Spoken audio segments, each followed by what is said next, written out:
Okay student, படிச்சிட்டு இருங்க. நான் போய் டீ சாப்பிட்டு வந்துடுறேன். சாரு போயிட்டாருடா. ஆரம்பிக்கலாமா?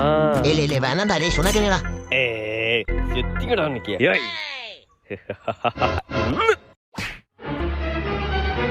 ஐயோ ஏய் கருப்பா இருந்த என் மச்சானே வெள்ளை ஆக்கிட்டீங்களாடா. உங்களை நீ சும்மா விட மாட்டேன்டா. இல்ல நான் அடிக்கலடா, அவன் அடிச்சாடா. இருக்குடா உங்களுக்கு அவ்வளவு சீக்கிரம் விட மாட்டேன்டா. இந்தடா. ஐயோ சாரு.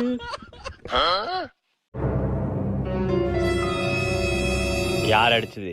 சார் ஏய் மச்சான் ப்ளீஸ்டா சொல்லாதடா. சார் ரா. நீ சொல்டா யார் அடிச்சது? சார் ரா. ஏய் மச்சான் ப்ளீஸ்டா சொல்லாதடா. சார் ரா. என்னடா ராரானே? நீ சொல்டா யார் அடிச்சது? சார் ரா. என்னடா என்ன ராஜ்குமார் என்ன ராராங்கிறானுவோ? சார் ராரா சார் தெரியாதே. ஒரு நிமிஷம் இருங்க சார், ஏதாச்சும் பண்ணி சமாளிப்போம்.